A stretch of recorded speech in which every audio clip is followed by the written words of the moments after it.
영지주의에 대해서 한번 정리를 해보겠습니다. 세 파트로 나눠서 저희가 같이 살펴볼 거예요. 첫 번째는 영지주의 단어 뜻, 두 번째는 영지주의 역사가 굉장히 다양한데 그 역사를 한번 다뤄보고요. 세 번째 마지막은 영지주의 사상이 무엇인가 같이 한번 보겠습니다. 그래서 어떤 문제점이 있는가, 어떤 것을 조심해야 되는가 같이 살펴볼게요. 처음부터 끝까지 같이 한번 달려가 보시죠. 첫 번째, 영지주의란 무엇인가? 영지주의의 단어의 뜻은 헬라어로 그노스티코스라는 단어를 사용하는데요. 비밀스러운 지식을 소유한 사람이라는 뜻입니다. 영지주의는 교육 혹 경험이 아니라 신적 계시에 의해 얻어지는 비밀스러운 지식을 통한 구속 능력을 얻는 것이다. 이렇게 이야기할 수 있습니다.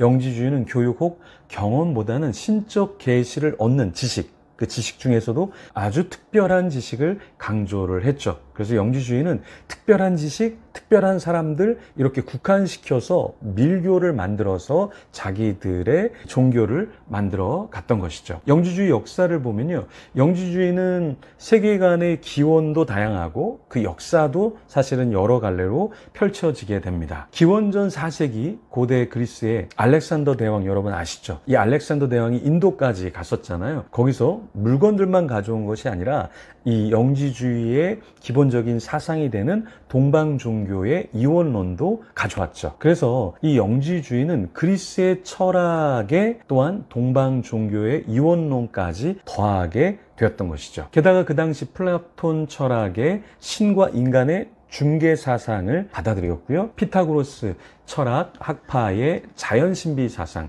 스토아 철학 학파의 개인의 가치와 범신론 사상, 노자의 도가 사상, 이집트인들과 메소포타미아인들의 사상, 이란의 종교적 이원론 사상, 중기 플라톤 철학자들의 알레고리적 이원론 사상, 페르시아 배하교 종교사상, 유대교 신비주의자들의 묵시적 사상을 받아들였습니다. 굉장히 많은 사상들을 가져왔죠. 그런데 또 기독교적인 사상도 받아들였습니다. 성경 사도행전 8장에 보면 시몬 마구스라는 사람이 나오는데 이 사람이 영지주의자였죠. 영지주의는 기독교에 영향을 주고 받았습니다. 그래서 요한은 요한 서신서에서, 바울은 바울 서신서에서 영지주의를 경계하라고 하였죠.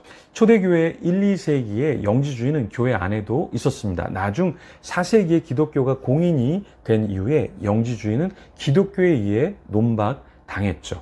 325년 니케아 공회에서는 전생 혹 환생 같은 유대의 영지주의 용어는 삭제되었습니다. 553년 콘스탄틴노플 공회에서는 윤회설의 지지자들마저 이교도로 낙인 찍혔죠. 이 영지주의는 그 당시에 다 끝난 것이 아니라 11세기에 이탈리아와 남부 프랑스에서 다시 재형성 되죠. 그래서 1209년 교황 이노센트 3세는 십자군을 파병해서 무차별적으로 이 영지주의자들을 살육했습니다. 자, 그러면 세 번째 영지주의 사상을 한번 살펴보죠. 영지주의 사상은 크게 세 가지로 우리가 이야기할 수 있는데요. 첫 번째는 이원론입니다.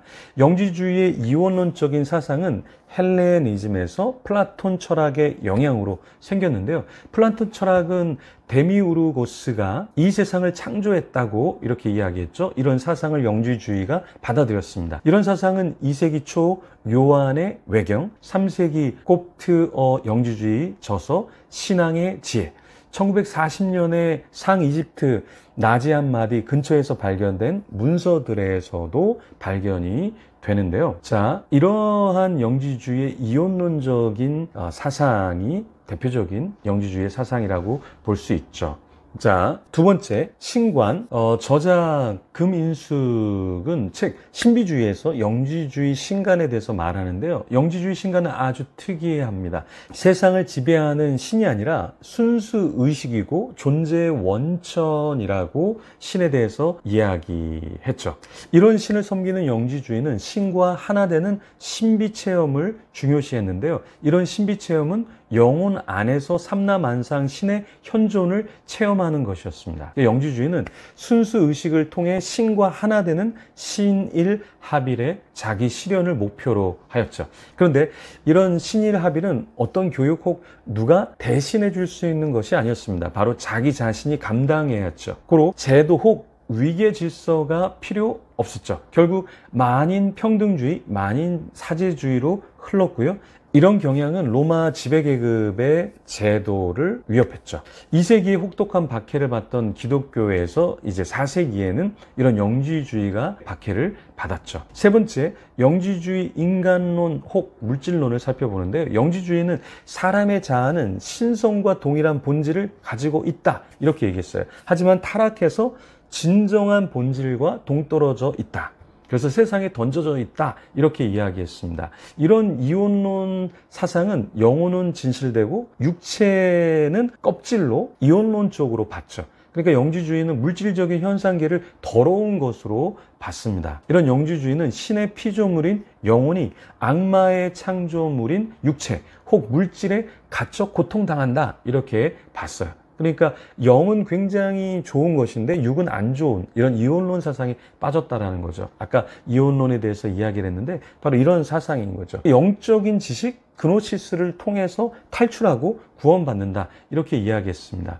플라톤 티마이오스에서 나오는 신 데미우르고스는 물질을 창조한 신으로 기독교 여호와 동일한데, 영지주의 신 데미우르고스는 악마의 창조물로 물질을 창조했다, 이렇게 봤습니다. 즉 영지주의의 데미우르고스는 악한 신은 아니지만 영지주의는 이 데미우르고스가 창조한 세계는 악덕이 가득한 세상이다, 이렇게 봤던 것이죠. 그래서 우리가 영지주의에 대해서 살펴봤는데, 요즘에도 영지주의 사상이 그대로 우리 가운데 있죠. 예를 들어서 구원파 같은 경우가 그렇죠. 그러니까 믿음, 영혼, 이런 것은 굉장히 선하지만 이 세상은 돌보지 않아도 되고, 또 구원에 있어서 어떠한 특별한 지식, 그런 것이 있으면 이 땅에서 어떻게 살아도 상관이 없다. 왜? 이 땅은 악하다고 보니까. 그래서 세월호 사건에서 선장과 선원들이 구원파 사람들이었는데, 자기들만 구원받으면 이 사람들은 전혀 상관이 없는 그러한 믿음, 생각이 있었던 거죠. 이런 것이 다 영지주의적 세계관에 의해서 그런 것이다 라는 것이죠. 오늘 여기까지 하겠습니다.